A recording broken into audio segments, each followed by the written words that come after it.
guys, I'm Erin and welcome back to my channel. Today I am reviewing Daughter of the Moon Goddess by Lynn. So this book comes out January 11th, and so I was lucky enough to receive an ARC and am going to be reviewing it today. So this book is inspired by the mythological legend and story of Changi from Chinese mythology. So when I read this book, I had never heard of this mythological figure and I did not know anything about them. So I read it kind of not knowing any of that background and then looked it up after. And so Changi is the moon goddess, and this story is about the daughter of the moon goddess. So in mythological tale, from what I could tell, Changi does not have a daughter in her stories, and so our author took Changi's story and was like, well, what if this character had a daughter? And so she built the daughter story as well as this whole celestial world as just kind of like an inspired by kind of like an additional tale to the mythology as opposed to a retelling. So definitely inspired by, not retelling. And so this story, as said, is about the daughter of the moon goddess. And so the moon goddess has been exiled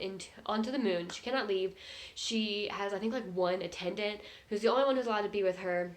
And she has a daughter who is secret. And the celestial emperor does not know about the daughter at all. So the daughter has been hidden away on this moon.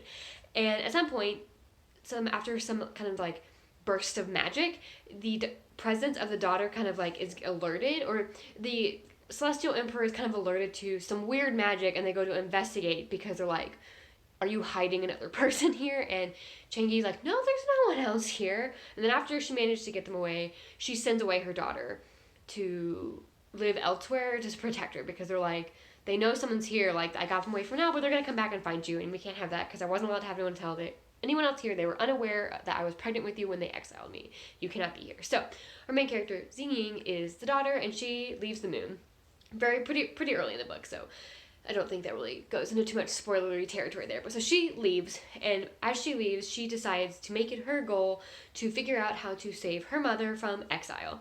And that's kind of the overarching plot of this story. So she travels from the moon to the celestial empire, not to Earth, as I thought when I mentioned this book in my TBR. She goes to the celestial empire and lies about who she is, and ends up being able to train with the crown prince of the empire. And so this plot ends up kind of being split into kind of like, I think, 4 different sections of plot. We kind of have the first part where we see her on the moon.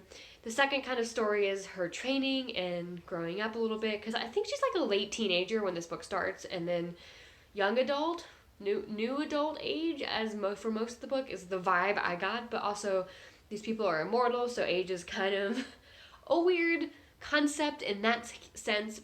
But so then we have the training, and then the next slice is kind of what she ends up doing after the training and starting her kind of pursuit of trying to figure out how to save her mother. And then there's like a quest plot line that's kind of in there too.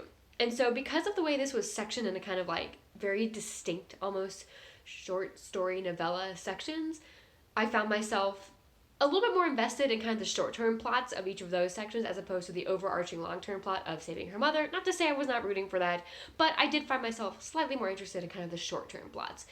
And each section also ended up having different pacing, which I know I read some people's reviews on NetGalley who DNF'd this kind of earlier on because they thought it was too slow. So yeah, some of the sections are slower paced, but some of them are more action-packed. It kind of just depends on like which slice of the story you're in, and they do differ. It's not a consistent pacing throughout. In addition to kind of the action plot and kind of the primary fantasy plot, there is a secondary romance subplot, and so I would not call this a capital R fantasy romance.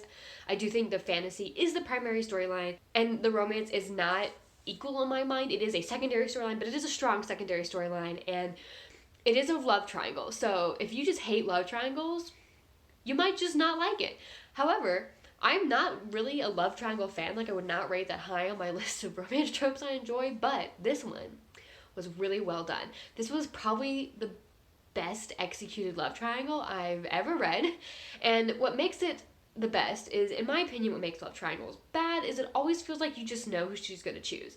It, like, there's 2 options, but it always just feels like there's one obvious one, and that's the one she ends up with. And so it's like, why is there even a second? What's the point of having this love triangle when you could just have a love story? But this one, I really didn't know who she was going to choose for like the majority of the book. Like, it's kind of towards the end, one arises victor, because like eventually you're gonna have, it's gonna be chosen eventually, right? But for really the majority of it, I really didn't know who she was gonna choose, and which was great. Like, I didn't know who I liked, but both of the love interest characters had well-developed relationships with Xingyin, and like they each were unique relationships, like they each brought something different to the table kind of deal, where you're like, well, what kind of relationship, what kind of partnership does she want more? Because like both of these are strong, both of these would benefit her, they're both different, but it's just like, which one is she gonna go with? And I really didn't know who she was going to choose. Like, I flip-flopped a lot between who I thought. It was great. I thought it was a very well-done love triangle. If you just hate love triangles, it might not matter. You might hate it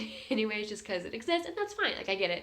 Love triangles are certainly not a popular trope, but this one was well done. So writing-wise, one thing I saw that was a complaint, again, in some of the negative reviews I had read on NetGalley, just kind of seeing people's thoughts, was they felt the writing style kind of held them at a distance from the characters, and I definitely agree with that sentiment. However, I think the style itself felt very much like the kind of style and voice you would expect when reading a mythological tale or like a book of legends, folklore kind of thing. And so the style was like the literal perfect fit kind of style for the type of story it was.